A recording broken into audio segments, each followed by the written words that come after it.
Good morning. Well, we live in different times, and there was a time when whatever happened in US would have its repercussions, positive ones, in Canada.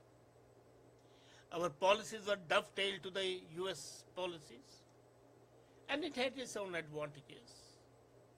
We had assured trade, we had free border crossing, and what's more, we had absolutely comfortable,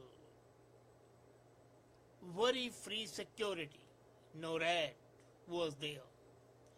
And the US Defense Forces were at our beck and call.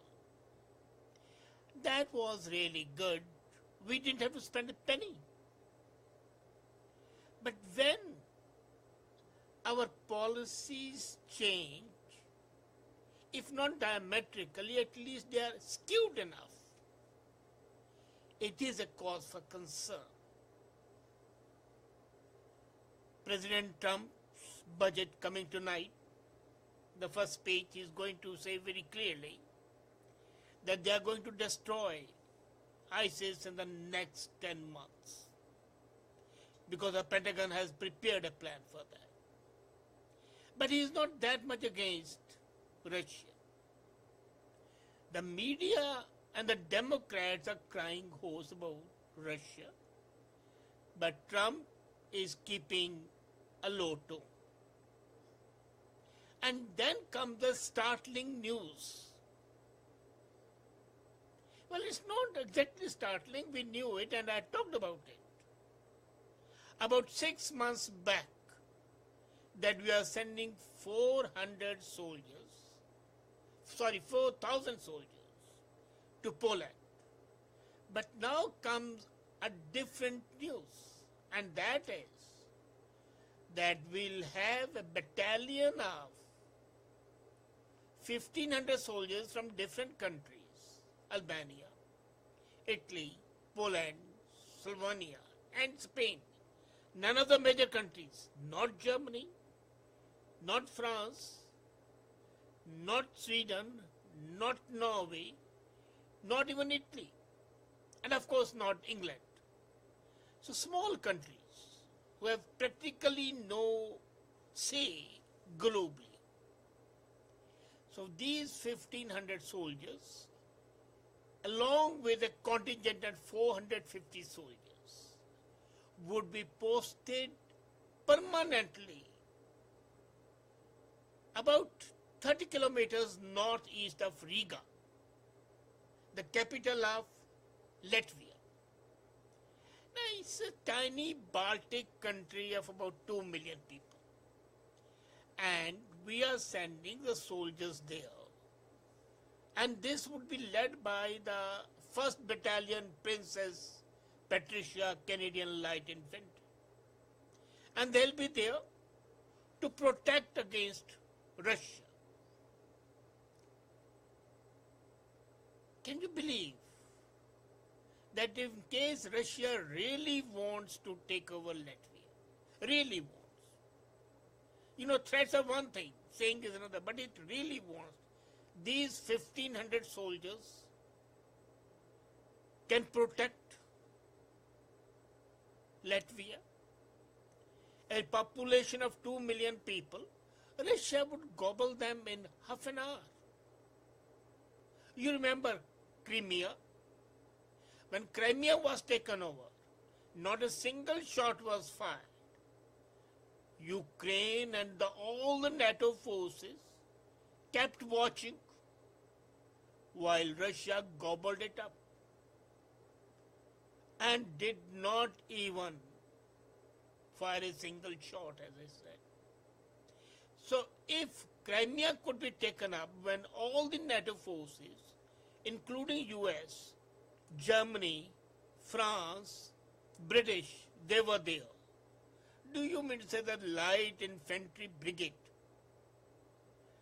of 450 people held by a raggle-draggle of remnants of the small nations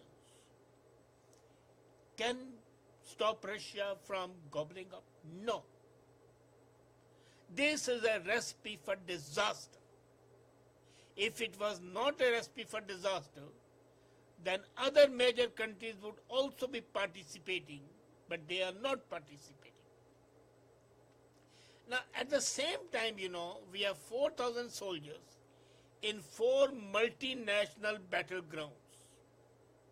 They are in Poland, Lithuania, Estonia, and now Latvia.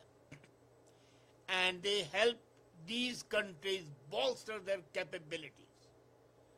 4,000 soldiers in 4 countries protecting against the third largest army, the strongest country in the world after USA.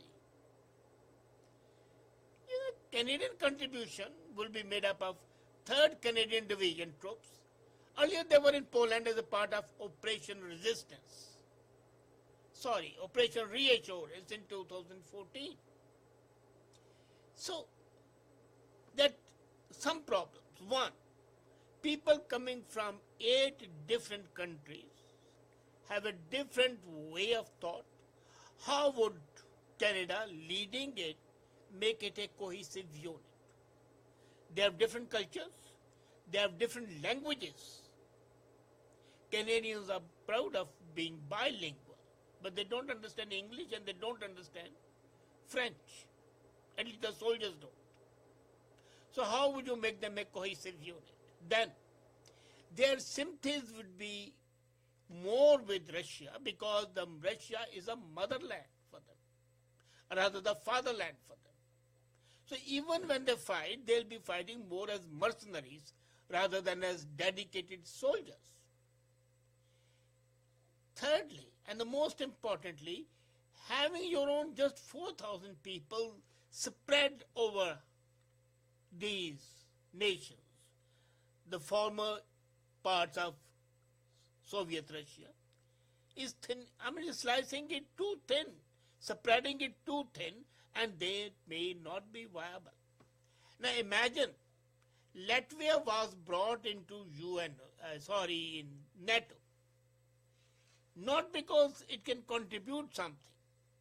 It is, as I told you, a very small country, and they can only defend themselves by killing themselves. It's a virtual suicide. They have been occupied twice earlier by the Soviet Union, once by the Soviet Union, once by the Nazi Germany. And they had become independent in 1918 after the First World War. They have capability. They know the capabilities of Soviet Russia. They don't want to be there, but they are being used as pawns in this game of one-man-up ship. Now imagine from this place, there's a huge military base of Russia, just 100 kilometers, maybe less than 100 kilometers, about 90 kilometers. And it has a 76 Airborne Division, whose troops have already proven their capabilities in 2 Chechen wars. And they were key member in the invading force in South Ossetia conflict in 2008 in Georgia. So on the one side we have proven army, airborne division, complete division. On the other side we have a total multinational army, about 1,400 people, 1,500 people. What's the comparison? Thirdly, if Moscow does something and is planning 2 joint exercises, Slavic Brotherhood and Zapad, with Serbia and Belarus in June and September, and in those exercises, which are next door to Latvia, they will have an army of 330,000 people. 330,000. And you think with the 1,400 people, raggle-daggle army of mixed capabilities to face them? You see, as I say, it's only a show of commitment. But why are you putting the soldiers' life on risk?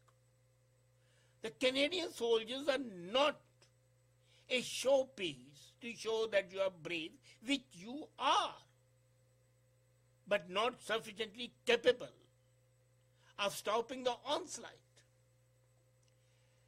Till now, secondly, we have been sending 600 troops who would go there, stay there for a few months and come back. And now we are going to position them permanently. Is that fair? Secondly, do we have the money to support all that? Imagine the new budget of President Trump says that they are going to save $54 billion by stopping aid to the foreign countries. And here we are already suffering deficit. In 1 year, we have already suffered a deficit of about $20 billion dollars. And we want to add to that, rather this millions of dollars we are spending on sending army there, along with the danger to the lives of our soldiers. We should have saved that money and saved the precious lives of the people. Now, I'll let you have some glimpse of our army and then you tell me, how do you like it? We have an Operation Unifier in Ukraine. Interesting. Who the hell authorized us to be unifiers? Anyway, it started in September 215 and supposed to end this March, but now the government says it will continue indefinitely. Do you know how many troops we have got there? 160. Now, they do not matter. They have no role to play.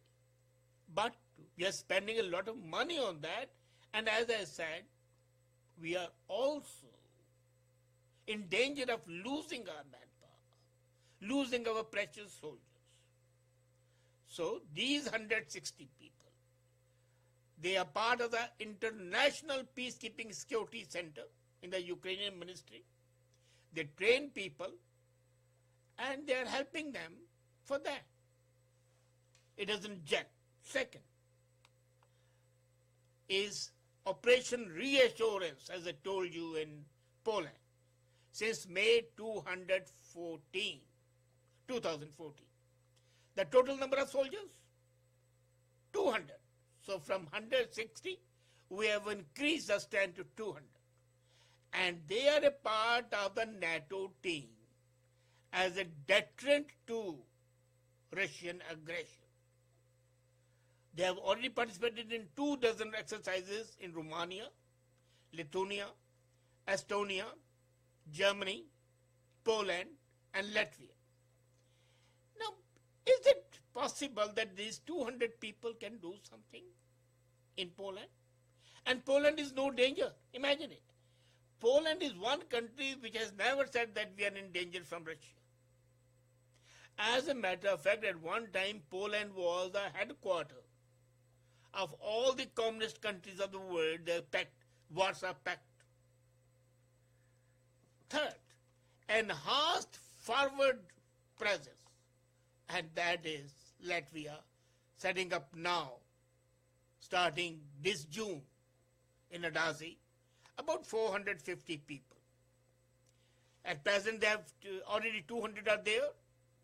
And for the first time, Canadians will have a permanent stationed army abroad in Europe. That's the worst part.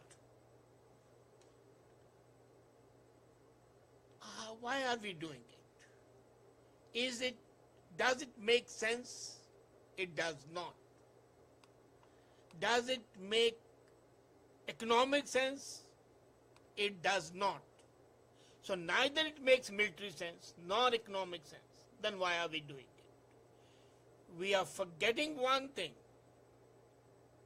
that we have no fight with Russia directly. And nobody has appointed as custodians of anti-Russian forces. Why do we have to interfere in the matters that are no concern of ours? Okay, if we have some agreement because we have an agreement with NATO, then fine. but send them when the need is there. Permanently posting an army is akin to the old colonial system, as if you can rule that country. And that is not acceptable. This is a very negation we call of non-interference in the internal affairs, and you're posting your people permanently on the foreign soil. No, this is not done. A, it puts our army in danger. B, it is economically prohibitive.